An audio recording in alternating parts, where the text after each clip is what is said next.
아까부터 누가 쫓아오는 것 같지? 아 뭐래? 옷 때문에 헷갈린 거 아니야? 요즘 저 코트 유행하잖아. 그런가? 그래 난 저런 거 별로더라. 유행이다 싶으면 다 똑같이 따라 입고. 난 저 사람이라고 말한 적 없는데. 아니 난 네가 저쪽 보면서 말하니까. 아니 그게 아니고.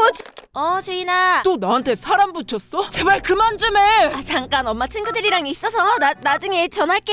어머, 주인이가 소리 지른 거야? 어머머머머머. 안 그래도 엄마들 보기 나 뜨거운 거 꾹 참고 있는데. 하긴 주인이도 힘들겠지. 입시를 그렇게 말아먹었으니. 우리 신우이가 정신과 개원했는데 연락처라도 줄까? 무슨 소리야? 우리 주인이 아무렇지도 않아. 알잖아. 우리 착하고 순한 거. 작년까지만 해도 입시 정보 하나 얻어보겠다고 그렇게 살살거리던 것들이. 뭐 괜찮다고 치자고. 자기 전화 계속 온다. 빨리 가봐야 되는 거 아니야? 이젠 무리해서 빠지라고 눈치까지 주는 거 있죠. 내가 누구 때문에 이딴 취급을 받고 있는데 제발 나 좀 내버려 두라고. 어떻게 내버려둬. 반수 준비하려면 이럴 새도 없어 너. 그럼 뚱뚱 학교에서 나쁜 말이라도 들어봐. 이번 수능도 작년처럼. 그렇게 말하지 마. 우리 학교도 나름 명문대고. 얘 고작 그딴 대학 보내려고 널 키운 줄 알아? 어떻게 키웠든 내 인생이고 난 만족해. 그게 왜 네 인생이야? 솔직히 우리 딸 인생은 제가 대신 살아준 거나 다름없어요. 주인아, 강아지는 멍멍, 고양이는 야옹. 보셨죠? 미야오라고 한 거 애가 가르치지도 않았는데 벌써 영어를 혼자서 하는 거죠. 어머니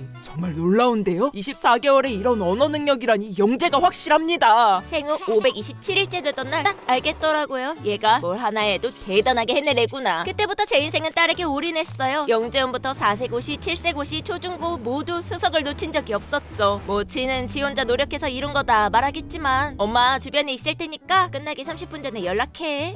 근데 나 수학학원 수원회로 옮기면 안 돼? 수하면 이번에 전교 23등, 부치는 피부과 의사, 모치는 고등교사 맞니? 응, 이번에 친해졌거든. 걔랑 어울리지 마. 워킹맘들은 애 케어를 못하잖니. 애가 뭘 보고 자랐겠어. 알겠어, 그만해. 이래서 등하교 픽업이 필수라니까요. 애가 학교에서 누구랑 어울리는지. 민영아 아줌마. 요즘 우리 애가 수아랑 친해졌다고 하는데 영 걱정이 돼가지고. 저번처럼 주인이 어떻게 지내는지 문자로 보내드릴까요? 응, 이번에도 부탁할게. 저번보다 더 얹어줄 테니까 꼼꼼히 좀 봐줘. 어떤 친구의 영향을 받는지도 너무 중요한 포인트거든요. 작가님, 저번에 주문한 건 어떻게 됐어요? 이제 막 완성돼서 연락드리려고 했는데 이런 부분은 일부러 미숙한 느낌으로 남겨뒀거든요. 어떠세요? 너무 좋다. 진짜 우리 애가 그린 것 같아.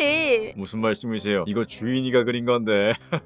수행평가도 모조리 다 내가 챙겨. 감사합니다, 자매님. 어떻게 이 많은 걸 다. 저희 애가 고아들도 잘 먹고 자라야 한다면서 밤새 손수 만든 거예요. 어린 학생이 힘들었을 텐데 기특하기도 하지. 식사 안 하셨으면 같이 드시고 가시죠. 감사합니다. 얘! 내가 바깥 음식 먹지 말랬잖아. 그 수련님, 봉사 시간 잘 좀 부탁드릴게요. 봉사며 동아리 활동이며 어디 하나 제 손을 거치지 않은 게 없다니까요. 나 어떻게 학교 다닐 때랑 변한 게 없잖아. 넌 너무 변했다. 못 알아보겠어.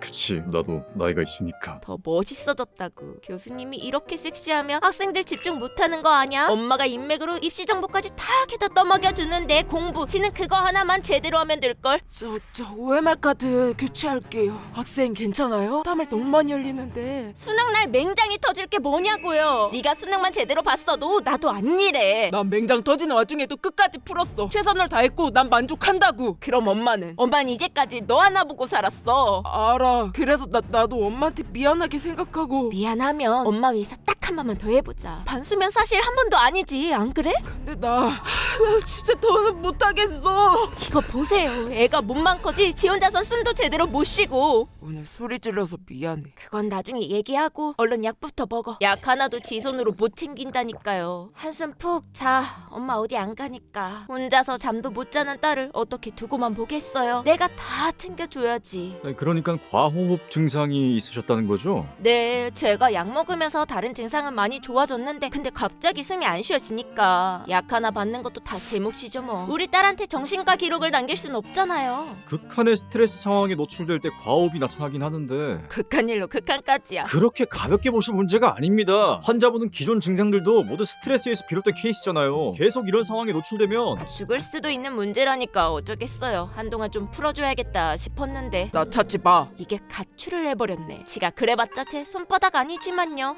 네, 다 찾아 신문센터입니다. 잘 지내셨죠? 저 주인이 엄마예요. 아이고 사모님, 안 그래도 주인 학생한테 붙여놓은 친구가 딸이 동선이 변한 것 같다고 해서 메일로 바로 보내드렸는데. 그니까요. 우리 가출했잖아. 아이고, 그럼 어떡할까요? 댁으로 모셔드릴까요? 아니요, 성인인데 뭐 그렇게까지야. 대신 다른 일 하나만 맡아줘요. 제 딴엔 많이 풀어준 거예요. 너 여기 있는 거 아무한테도 말 안 했어. 너희 어머니도 절대 모르실 거야. 얼씨구, 얘네 봐라. 사랑해, 주인아. 나도 사랑해. 바로 데려올 거 뭐 있어요? 소꿉놀이 며칠 하다 보면 스트레스도 풀리고. 그렇지, 비임은 해야지. 잘하네. 얼마 안 가서 집으로 돌아올 게 뻔한데. 엄마 진짜 이렇게까지 할 거야? 벌써 돌아올 줄은 몰랐지만요. 어떻게 남의 집에 카메라를 설치할 수가 있냐고.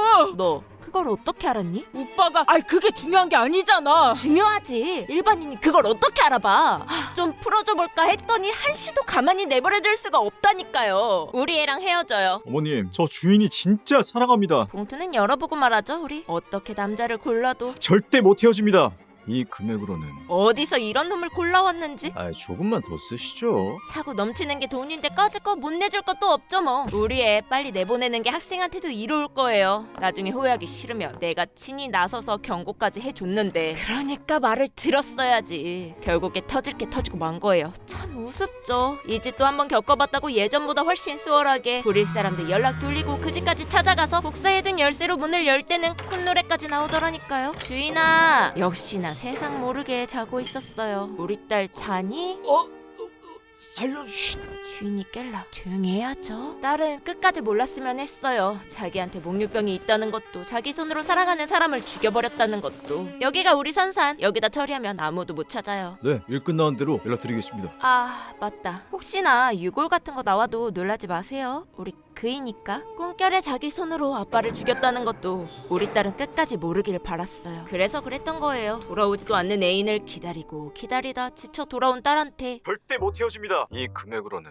조금만 더 쓰시죠. 그러니까 오빠가 돈 때문에 날 버렸다는 거야? 어떻게 이럴 수가 있어. 원래 없는 사람들은 다 이런 거야. 아랫물이 얼마나 더럽고 추잡한지 이제 알겠지? 이래서 엄마가 그랬던 거구나. 그 다음부턴 모든 게 제 자리를 찾아갔어요. 주인이는 또다시 수능을 치렀고 결국 우리나라 최고의 대학에 진학했죠. 조언 중에 자꾸 말이 헛도는 애가 있는 거야. 알고 보니까 집안이 별 볼 일 없더라고. 역시는 역시라니까. 이젠 자기가 나서서 사랑 가릴 줄도 알고 혼자서 숨도 잘 쉬고 정신과 약도 끊고 우리 딸 잘 자. 혼자서 잠도 잘 자고 이젠 걱정이 없었어요. 너 나한테 왜 이러는데? 갑자기 무슨 소리야? 나한테 미행 붙였잖아. 일주일 내내 쫓아다니는데 모르는 척 하는 것도 이제 지겹다고. 네가 착각한 거겠지. 너 요즘 스트레스 받는 일 있니? 엄마가 이러는 게 스트레스야. 대체 뭐가 문제야? 나 잘하고 있잖아. 엄마가 가라는 대학 가고 다 엄마 뜻대로. 맞아, 지인아. 아무 문제 없어. 우리 딸 잘하고 있어. 맞아요. 이제 우리 딸은 나 없이도 숨도 잘 쉬고 약도 필요 없고 잠도 혼자서 잘 자니까. 그러니까 이번이 마지막이야. 수고가 많으십니다. 딱 한 번만 더 엄마가 대신 해줄게. 제가 사람을 죽였는데요. 해석. 주인의 일거수일투족을 감시하고 통제해왔던 엄마. 얼핏 보면 이러한 행동들이 입시를 위한 과도한 집착으로 비추어지지만 사실 그 이면에는 또 다른 속내가 숨겨져 있었습니다. 주인이는 극심한 스트레스를 받을 때마다 목류병 증세를 보여왔고 과거 잠결에 자신의 손으로 아빠를 죽인 전적이 있었죠. 엄마는 이 사실을 숨긴 채 자신의 이름으로 목류병 치료약을 처방받아 계속 딸에게 먹여오고 있었습니다. 하지만 주인공이 가출을 하면서 약을 먹지 못하게 되었고 그 사이 목류병 증세가 다시 나타나버리고 말죠. 결국 꿈결에 자신의 애인까지 살해하고 만 주인이. 이러한 사실은 꿈에도 모른 채 반수로 명문대에 진학한 그녀는 더 이상 학업 스트레스에 시달리지 않게 되면서 목류병 증세 또한 차도를 보이게 됩니다. 모든 문제가 해결된 것처럼 보이던 그때 과거 살인사건의 실마리를 쥐인 형사들이 주인이를 미행하면서 또다시 위기가 찾아옵니다. 차마 딸을 감옥에 보낼 수 없었던 엄마는 늘 그랬듯 딸의 문제를 대신 해결하기 위해 집을 나섭니다. 이후 혼자 남은 주인이의 목류병이 어떻게 될지는 아무도 모릅니다. 가장 큰 스트레스 원인이었던 엄마의 집착이 사라져 증세가 완전히 사라질 수도 있고 혹은 엄마가 자신의 애인을 죽였다는 오해를 하면서 병증이 더 심화될지도 모르죠. 결과가 어떻든 이 순간 엄마가 내릴 수 있는 선택은 단 하나뿐이었습니다. 딸 대신 모든 죄를 뒤집어쓰고 스스로 감옥에 들어가는 선택. 그뿐이었죠.